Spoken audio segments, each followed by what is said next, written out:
The Story of Civilization, Volume 2, The Life of Greece, Part 1, by Will Durant, concluded. The completion of the work brought no happiness to Pheidias, for some of the gold and ivory assigned to him for the statue disappeared from his studio and could not be accounted for. The foes of Pericles did not overlook this opportunity. They charged Pheidias with theft and convicted him.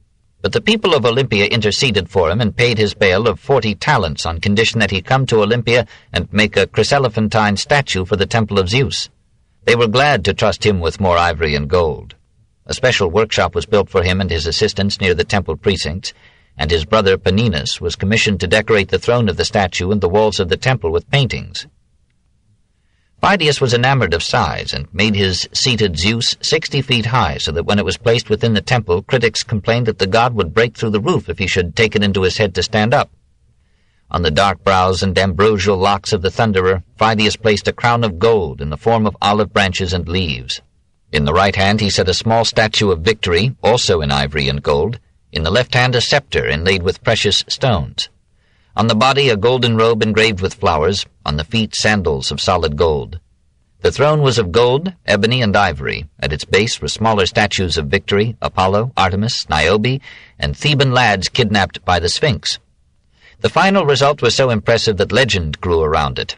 When Pheidias had finished, we are told he begged for a sign from heaven in approval, whereupon a bolt of lightning struck the pavement near the statue's base, a sign which, like most celestial messages, admitted of diverse interpretations. Nothing remains of this Zeus but fragments of the pedestal. The work was listed among the 7 wonders of the world, and all who could afford it made a pilgrimage to see the incarnate god. Aemilius Paulus, the Roman who conquered Greece, was struck with awe on seeing the Colossus. His expectations, he confessed, had been exceeded by the reality.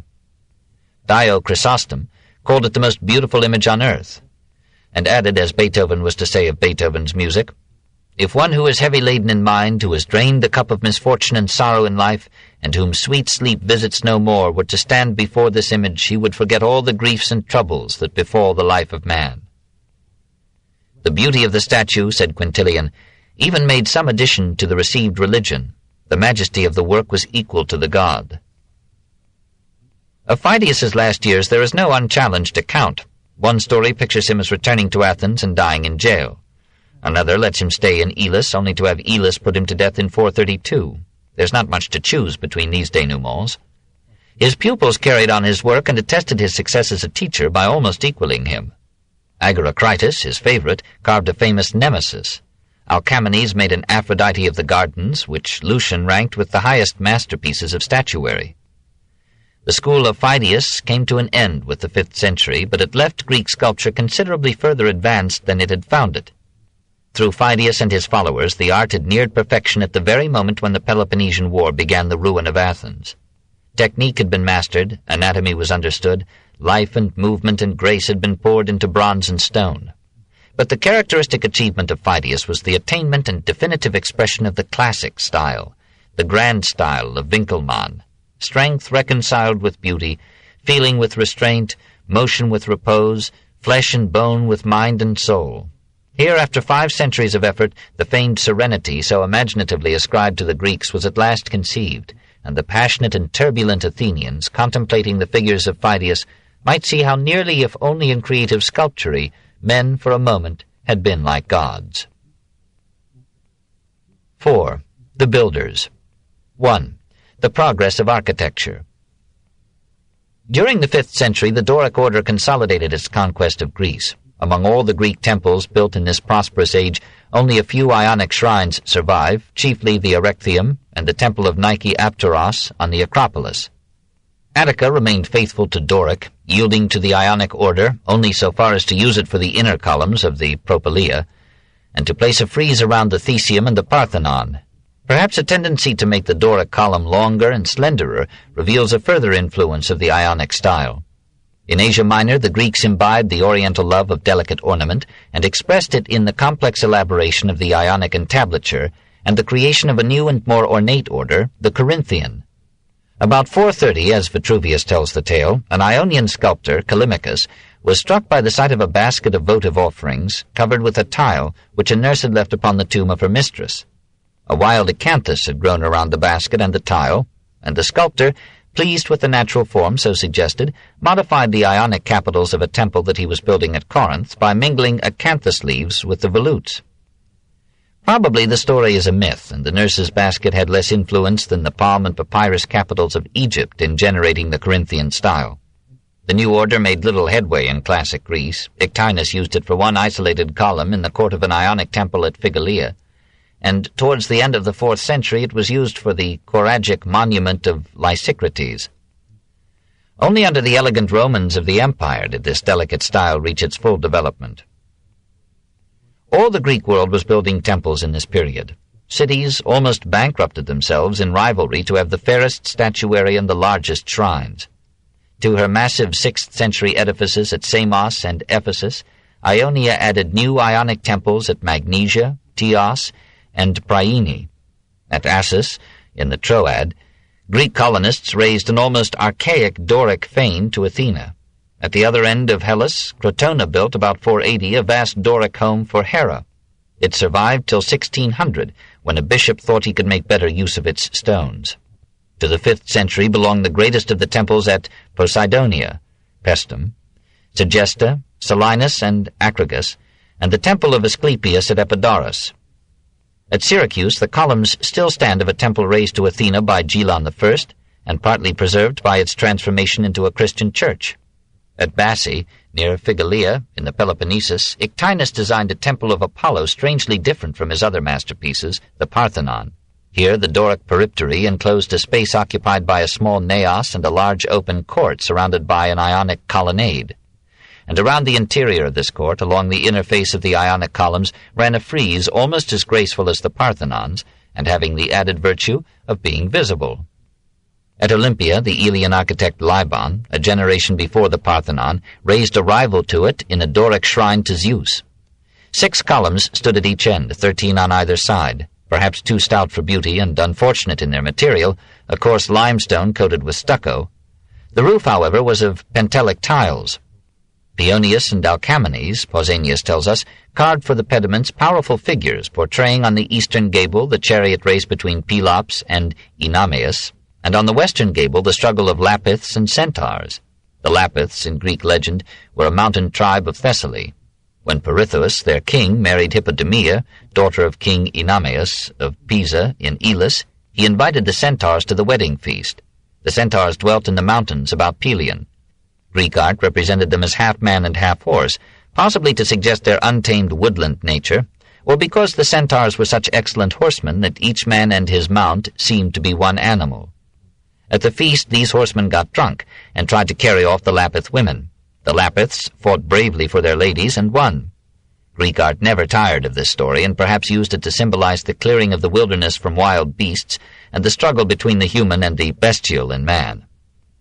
The figures on the east pediment are archaically stiff and still. Those on the west seem hardly of the same period, for though some of them are crude, and the hair is stylized in ancient fashion, they are alive with action and show a mature grasp of sculptural grouping. Startlingly beautiful is the bride, a woman of no fragile slenderness, but of a full-bodied loveliness that quite explains the war. A bearded centaur has one arm around her waist, one hand upon her breast. She is about to be snatched from her nuptials, and yet the artist portrays her features in such calm repose that one suspects him of having read Lessing or Winckelmann. Or perhaps, like any woman, she is not insensitive to the compliment of desire.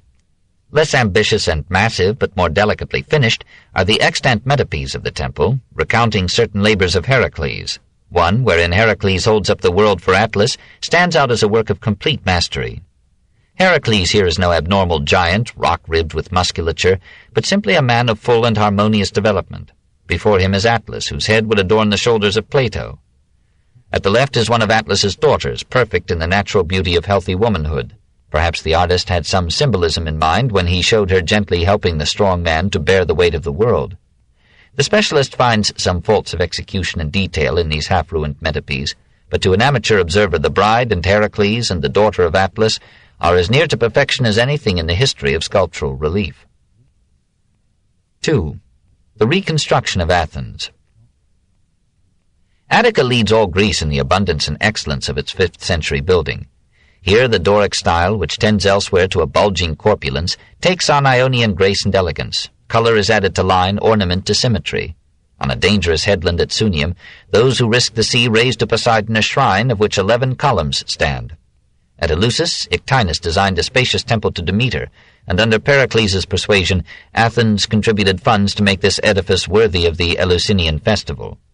At Athens, the proximity of good marble on Mount Pentelicus and in Paros encouraged the artist with the finest of building materials. Seldom, until our periods of economic breakdown, has a democracy been able or willing to spend so lavishly on public construction. The Parthenon cost 700 talents, or $4,200,000. The Athene Parthenos, which, however, was a gold reserve as well as a statue, cost $6 million. The unfinished Propylaea, $2,400,000. Minor Periclean structures at Athens and the Piraeus, $18 million. Sculpture and other decoration, $16,200,000. Altogether, in the 16 years, from 447 to 431, the city of Athens voted $57,600,000 for public buildings, statuary, and painting. The spread of this sum among artisans and artists, executives and slaves, had much to do with the prosperity of Athens under Pericles. Imagination can picture vaguely the background of this courageous adventure in art. The Athenians, on their return from Salamis, found their city almost wholly devastated by the Persian occupation. Every edifice of any value had been burned to the ground. Such a calamity, when it does not destroy the citizens as well as the city, makes them stronger. The act of God clears away many eyesores and unfit habitations. Chance accomplishes what human obstinacy would never allow. And if food can be found through the crisis, the labor and genius of men create a finer city than before. The Athenians, even after the war with Persia, were rich in both labor and genius, and the spirit of victory doubled their will for great enterprise. In a generation, Athens was rebuilt. A new council chamber arose, a new Prytaneum, new homes, new porticos, new walls of defense, new wharves and warehouses at a new port. About 446, Hippodamus of Miletus, chief town planner of antiquity, laid out a new Piraeus and set a new style by replacing the old chaos of haphazard and winding alleys with broad, straight streets crossing at right angles. On an elevation a mile northwest of the Acropolis, unknown artists raised that smaller Parthenon known as the Theseum, or Temple of Theseus. Sculptors filled the pediments with statuary and the metopes with reliefs, and ran a frieze above the inner columns at both ends. Painters colored the moldings, the triglyphs, metopes, and frieze, and made bright murals for an interior dimly lit by light shining through marble tiles. The finest work of Pericles' builders was reserved for the Acropolis, the ancient seat of the city's government and faith. Themistocles began its reconstruction and planned a temple 100 feet long, known therefore as the Hecatompedon. After his fall, the work was abandoned. The oligarchic party opposed it on the ground that any dwelling for Athena, if it was not to bring bad luck to Athens, must be built upon the site of the old temple of Athene Polias, that is, Athena of the city, which the Persians had destroyed. Pericles, caring nothing about superstitions, adopted the site of the Hecatompedon for the Parthenon, and though the priests protested to the end, went on with his plans. On the southwestern slope of the Acropolis, his artists erected an odeum, or music hall, unique in Athens for its cone-shaped dome. It offered a handle to conservative satirists who thenceforth referred to Pericles' conical head as his Odeion, or Hall of Song. The odeum was built for the most part of wood, and soon succumbed to time. In this auditorium musical performances were presented, and the Dionysian dramas were rehearsed, and there annually were held the contests instituted by Pericles in vocal and instrumental music. The versatile statesman himself often acted as a judge in these competitions. The road to the summit in classical days was devious and gradual, and was flanked with statues and votive offerings. Near the top was a majestically broad flight of marble steps, buttressed with bastions on either side. On the south bastion, Callicrates raised a miniature Ionic temple to Athena as Nike Apteros, or the Wingless Victory. Statues of Nike, or Victory, were often made without wings, so that she might not be able to abandon the city. Elegant reliefs, partly preserved in the Athens Museum, adorned the external balustrade with figures of winged victories bringing to Athens their far-gathered spoils. These Nikae are the noblest style of Pheidias, less vigorous than the massive goddesses of the Parthenon, but even more graceful in motion and more delicate and natural in their portrayal of drapery. The Victory tying her sandals deserves her name, for she is one of the triumphs of Greek art. At the top of the Acropolis steps, Menisocles built, in elaboration of Mycenaean pylons, an entrance with 5 openings, before each of which stood a Doric portico. These colonnades in time gave to the whole edifice their name of Propylaea, or before the gates. Each portico carried a frieze of triglyphs and metopes and was crowned with a pediment. Within the passageway was an Ionic colonnade, boldly inserted within a Doric form. The interior of the northern wing was decorated with paintings by Polygnotus and others, and contained votive tablets, or pinaces, of terracotta or marble, hence its name of Pinacotheca, or Hall of Tablets. A small south wing remained unfinished. War, or the reaction against Pericles, put a stop to the work and left an ungainly mass of beautiful parts as a gateway to the Parthenon. Within these gates on the left was the strangely oriental Erechtheion. This too was overtaken by war. Not more than half of it was finished when the disaster of Aegospotami reduced Athens to chaos and poverty. It was begun after Pericles' death, under the prodding of conservatives who feared that the ancient heroes Erechtheius and Cecrops, as well as the Athena of the older shrine and the sacred snakes that haunted the spot, would punish Athens for building the Parthenon on another site. The varied purposes of the structure determined its design and destroyed its unity. One wing was dedicated to Athene Polias and housed her ancient image. Another was devoted to Erechtheius and Poseidon. The naos or cella, instead of being enclosed by a unifying peristyle, was here buttressed with 3 separate porticos. The northern and eastern porches were upheld by slender Ionic columns as beautiful as any of their kind. In the northern porch was a perfect portal, adorned with a molding of marble flowers. In the cella was the primitive wooden statue of Athena, which the pious believed had fallen from heaven. There, too, was the great lamp, whose fire was never extinguished, and which Callimachus, the Cellini of his time, had fashioned of gold and embellished with acanthus leaves, like his Corinthian capitals. The south portico was the famous Porch of the Maidens, or Caryatids. These patient women were descended, presumably, from the basket-bearers of the Orient, and an early caryatid at Tralles, in Asia Minor, betrays the Eastern, probably the Assyrian, origin of the form. The drapery is superb, and the natural flexure of the knee gives an impression of ease, but even these substantial ladies seem hardly strong enough to convey that sense of sturdy and reliable support which the finest architecture gives. It was an aberration of taste that Pheidias would probably have forbidden. 3. The Parthenon. In 447, Ictinus, aided by Callicrates and under the general supervision of Pheidias and Pericles, began to build a new temple for Athene Parthenos. In the western end of the structure he placed a room for her maiden priestesses and called it the Room of the Virgins, Ton Parthenon. And in the course of careless time this name of a part, by a kind of architectural metaphor, was applied to the whole. Ictinus chose as his material the white marble of Mount Pentelicus, veined with iron grains. No mortar was used. The blocks were so accurately squared and so finely finished that each stone grasped the next as if the two were one. The column drums were bored to let a small cylinder of olive wood connect them, and permit each drum to be turned around and around upon the one below it until the meeting surfaces were ground so smooth that the division between drums was almost invisible. The style was pure Doric and of classic simplicity. The design was rectangular, for the Greeks did not care for circular or conical forms. Hence there were no arches in Greek architecture, though Greek architects must have been familiar with them. The dimensions were modest, 228 by 101 by 65 feet. Probably a system of proportion, like the Polyclyton canon, prevailed in every part of the building, all measurements bearing a given relation to the diameter of the column. At Poseidonia, the height of the column was 4 times its diameter. Here it was 5, and the new form mediated successfully between Spartan sturdiness and Attic elegance. Each column swelled slightly, 3/4 of an inch in diameter, from base to middle, tapered toward the top, and leaned toward the center of its colonnade.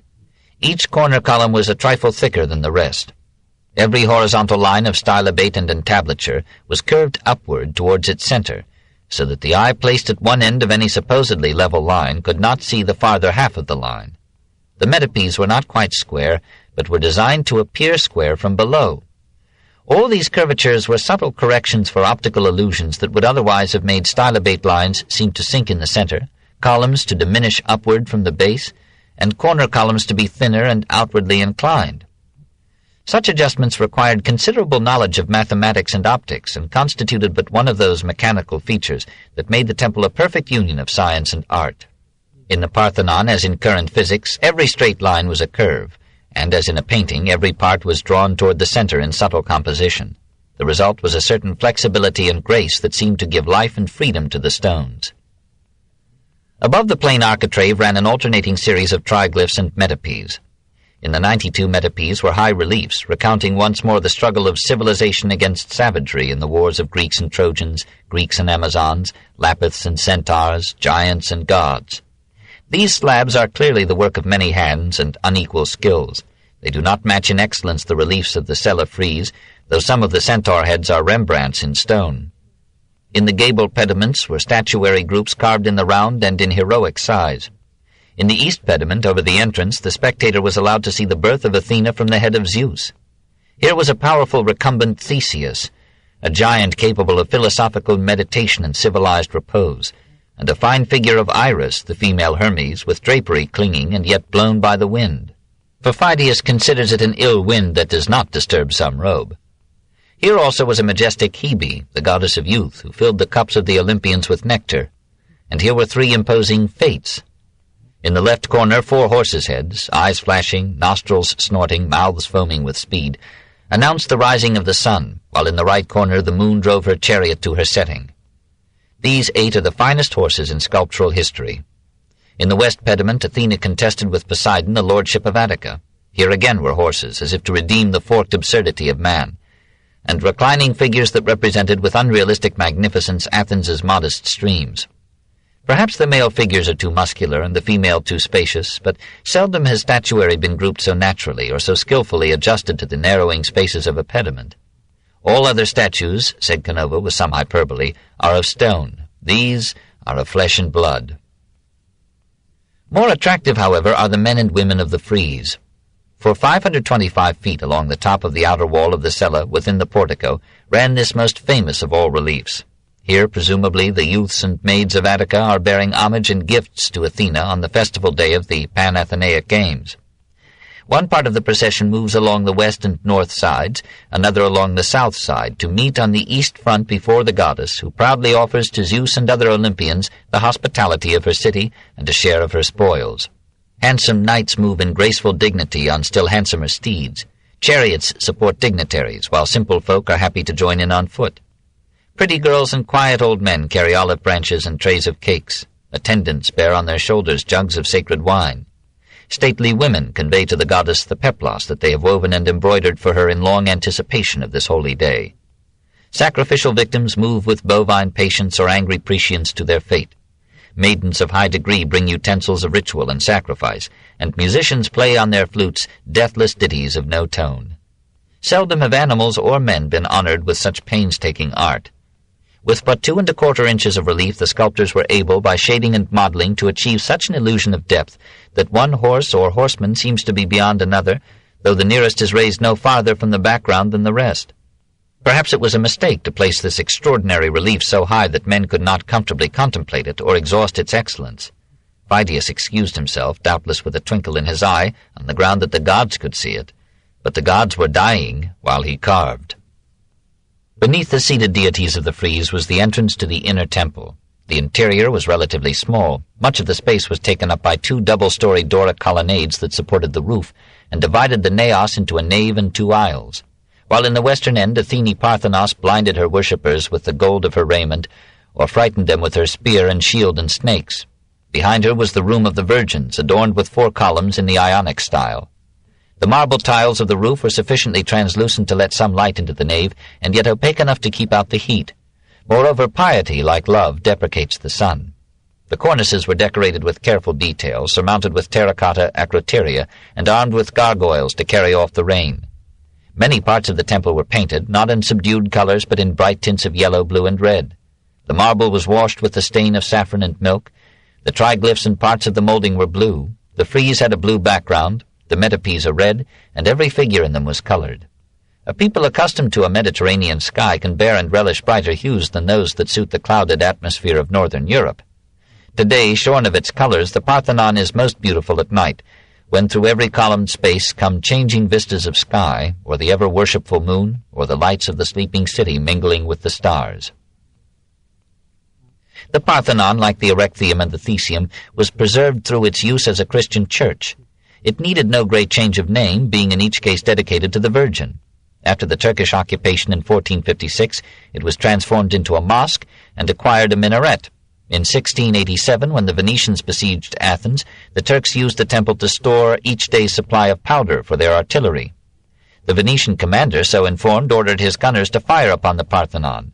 A shell pierced the roof, exploded the powder, and laid half the building in ruins.